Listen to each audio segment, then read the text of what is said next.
पता है दोस्तों, जब हमें बड़े हो जाते हैं तो हमें पेंसिल के बदले पेन दे दिया जाता है। जब हम बड़े हो जाते हैं तो हमें पेंसिल के बदले पेन दे दिया जाता है, क्योंकि हम समझ जाएं कि अब हमारी गलतियों को मिटाना आसान नहीं है। नमस्कार दोस्तों, स्वागत है आपका अपने YouTube channel tricky math bye click on mind academy में। तो आइए दोस्तों, आज फिर फोर्थ पार्ट लेकर आए हैं जिसका नाम दिया है हमने 3 डाइस।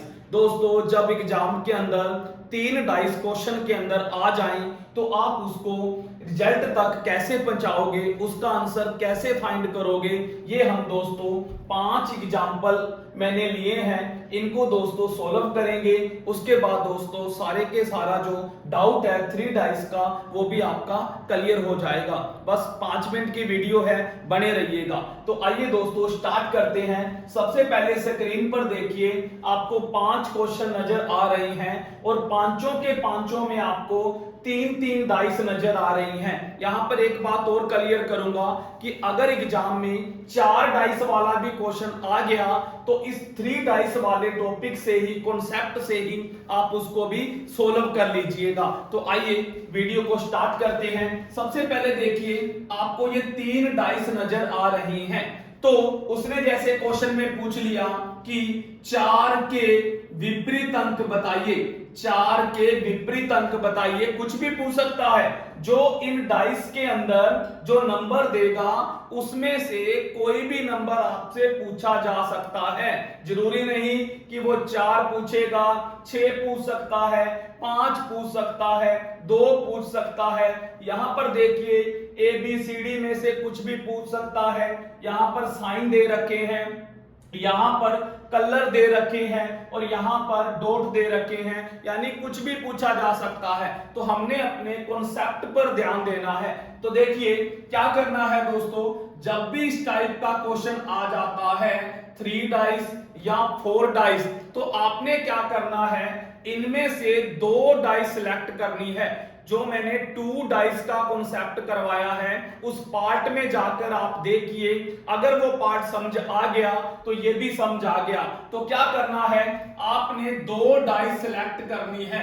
पर ध्यान दीजिएगा, उन 2 डाइस के अंदर जिसका हमने आंसर बताना है वो एक डाइस में जरूर होना चाहिए, ये ध्यान दीजिएगा। अब यहां पर देखिए कि उसने पूछा है 4 के विपरीत अंक बताइए, तो आप एक सेकंड और थर्ड डाइस को अगर लेकर चलोगे तो आप आंसर तक नहीं पहुंच पाओगे, क्योंकि इन दोनों डाइस में 4 अंक नहीं है। तो पहला स्टेप क्या सीखा, दिमाग में सेट कर लीजिएगा कि जिसका आंसर बताना है, चाहे वो कोई अंक 4 का बताना है, तो आपने 2 डाइस ही सिलेक्ट करनी है और उन 2 डाइस में से किसी भी एक डाइस में वो अंक जरूर होना चाहिए। ये पहला चीज ध्यान में रखना।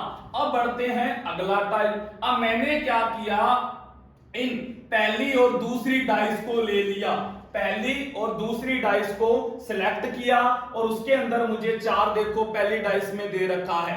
अब मैंने आपको 3 टाइप बताए थे। जब 2 डाइस का मैंने पढ़ाया था उसमें आपको 3 बातें बताई थी। एक तो नो कॉमन वाली, और सेकंड क्या बताई थी, 1 कॉमन वाली, और थर्ड क्या बताई थी, 2 कॉमन वाली। तो अब इन दोनों डाइस में देखिए कौन सी कंडीशन अप्लाई हो रही है। देखो 2 इसमें नहीं है, 3 इसमें नहीं है, 4, यानी इसको बोलेंगे नो कॉमन का केस। तो नो कॉमन में मैंने आपको कैसे आंसर निकालना सिखाया था कि ऊपर के विपरीत पलक ऊपर वाली होगी और लेफ्ट के राइट वाली होगी और राइट के लेफ्ट वाली होगी।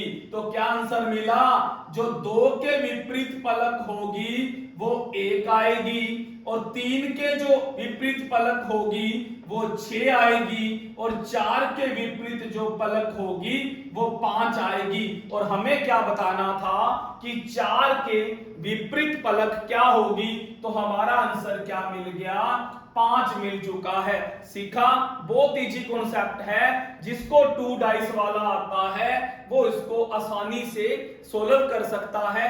बस एक ही बात मैंने आपको बताई है कि कोई भी 2 डाइस सिलेक्ट करनी है, उसमें से एक डाइस क्या करना, जिसका आंसर बताना है वो उस डाइस में होना चाहिए। आगे बढ़ते हैं सेकंड एग्जांपल की ओर। देखिए सेकंड एग्जांपल में क्या कहा गया है, यहां पर मैंने जैसे ले लिया कि B के विपरीत पलक बताइए, यानी कि B का आंसर बताइए कि B के पीछे पलक कौन सी होगी, ये मैंने पूछा।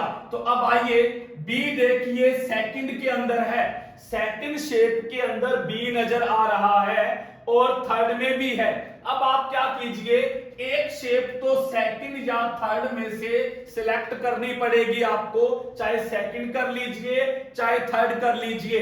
ये लो मैंने सेकंड सिलेक्ट कर ली। अब सेकंड के साथ मान लो मैंने पहली सिलेक्ट कर ली। अब पहले तो ये चेक कीजिए कि जो इसके अंदर जो नंबर दे रखे हैं, यानी कौन सी कंडीशन अप्लाई हो रही है। तो यहां पर ध्यान दीजिए 2 कॉमन वाली कंडीशन नजर आ रही है। C इसमें भी है और C इसमें भी है, D इसमें भी है और D इसमें भी है। तो 2 कॉमन, तो मैंने 2 कॉमन के अंदर क्या बताया था कि जो कॉमन हो उसको आप अंडरलाइन गोला लगा दीजिए। ये लो C पर लगा दिया, उधर C पर लगा दिया, D पर लगा दिया, इधर D पर लगा दिया, और जो बच गए वो आपस में विपरीत हो जाते हैं। तो क्या बचा, इधर A बचा और उधर क्या बचा, B बचा। और हमें बताना किसका था कि B के विपरीत पलक। तो क्या आंसर मिल गया, ए मिल गया।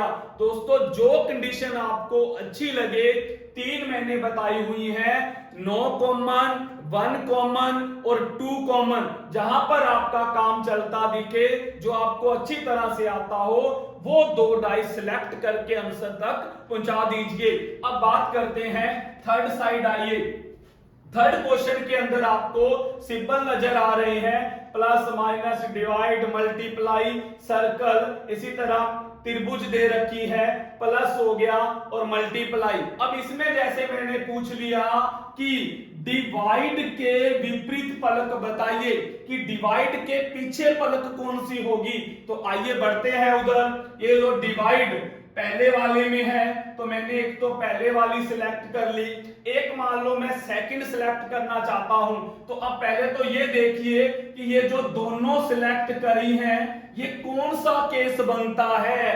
प्लस इधर नहीं है, माइनस इधर नहीं है, डिवाइड इधर नहीं है, तो ये बन गया नो कॉमन केस। बिल्कुल इजी है, नो कॉमन वाला। क्या करोगे, वही बताया था, ऊपर के विपरीत ऊपर, लेफ्ट के राइट और राइट के लेफ्ट।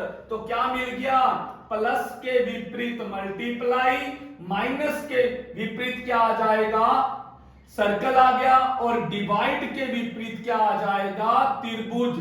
तो ये लो दोस्तों हमारा आंसर आ चुका है।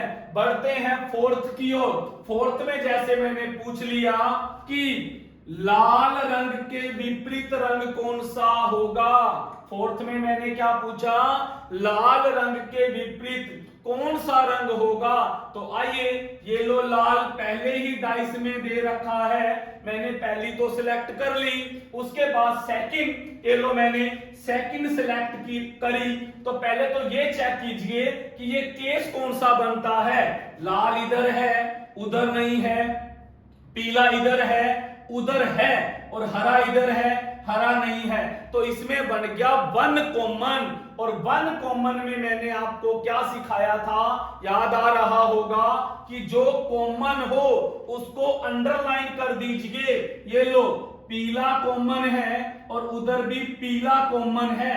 अभी दोबारा फिर रिपीट कर रहा हूं, 1 कॉमन, कि जब एक अक्षर या एक नंबर कॉमन आ जाए, कैसे करना है कि जो कॉमन हो उसको अंडरलाइन कर दीजिए। फिर क्या करना है, आपने घड़ी की दिशा में घूमना है, क्लॉकवाइज, दक्षिणावर्त भी कह सकते हैं इसको। तो कैसे घूमेंगे बताइए, इधर पीले से घड़ी किधर जाएगी, लाल में जाएगी। आप एंटी क्लॉकवाइज भी घूम सकते हो, उधर से पीले से घड़ी संतरी में जाएगी, तो लाल के विपरीत क्या हो गया, संतरी, और लाल से फिर घड़ी हरे में जाएगी और उधर संतरी से नीले में जाएगी। ये लो दोस्तों हमारे क्या आ चुके हैं, आंसर आ चुके हैं। तो लास्ट क्वेश्चन की तरफ बढ़ते हैं। इसमें क्या देखिए, मान लो उसने पूछ लिया कि 3 डॉट का बताइए, 3 डॉट के विपरीत फलक बताइए। तो पहले तो यहां सिलेक्ट कीजिए 3 डॉट किसमें है। 3 डॉट ये पड़े सेकंड के अंदर, यानी जो नंबर का आपने आंसर देना है वो जिस डाइस में पड़ा हो मिले, वो डाइस तो आपने सिलेक्ट करनी ही करनी है। मैंने देखो 3 डॉट का आंसर पूछा है कि 3 डॉट के विपरीत फलक कौन सी होगी, तो ये पड़ी 3 डॉट, तो मैंने उसको उस डाइस को सिलेक्ट कर लिया। अब इसके साथ एक डाइस और सिलेक्ट कीजिए। मान लो मैंने पहली सिलेक्ट करी, तो पहले तो चेक कीजिए कि अब ये केस कौन सा बनता है। 1 डॉट नहीं है, 4 डॉट नहीं है, 6 डॉट नहीं है, क्या बन गया, नो कॉमन, कोई समान नहीं है। तो इस केस में क्या करोगे, ऊपर के विपरीत ऊपर वाला, लेफ्ट के विपरीत राइट वाला और राइट के विपरीत लेफ्ट वाला। तो 1 डॉट का आंसर क्या आ जाएगा, 2 डॉट आ जाएगा। 4 डॉट का आंसर क्या आ जाएगा, 5 डॉट आ जाएगा। ऐसे ही 6 डॉट का आंसर क्या आ जाएगा, 6 डॉट का आ जाएगा, 3 डॉट आ जाएगा। तो ये हमें क्या मिल चुका है, आंसर मिल चुका है। ऐसे ही दोस्तों अगर 4 डाइस भी दी होती तो आपने सेम कॉन्सेप्ट अप्लाई करना है, उसमें से 2 ही आपने सिलेक्ट करनी है और आंसर तक पहुंचाना है। सेम कॉन्सेप्ट होगा 4 का, और अगर फ्यूचर में 5 डाइस भी आ जाए तो यही सेम कॉन्सेप्ट ही रखना है, आपने 2 डाइस को ही सिलेक्ट करना है। ये मत सोचना कि 5 डाइस वाला बुक्स में नहीं है या हमने नहीं पढ़ा, तो वही आपने काम क्या करना है, 2 डाइस को सिलेक्ट कर अगर आपको 2 डाइस के मैंने 3 मेन कॉन्सेप्ट बताए हैं, अगर आपको आते हैं, नहीं पता तो सेकंड पार्ट के अंदर देख सकते हो, उसको चेक करें। अगर वो तीनों आ गए तो 3 डाइस वाला भी आ गया, 4 डाइस वाला भी आ गया, क्योंकि ये मेन क्वेश्चन है जो एग्जाम के अंदर रिपीट होते हैं। तो दोस्तों बस आज की इस वीडियो को यही हम स्टॉप करते हैं। अगर आपको वीडियो अच्छी लगे तो ज्यादा से ज्यादा शेयर और लाइक कीजिएगा। थैंक यू दोस्तों।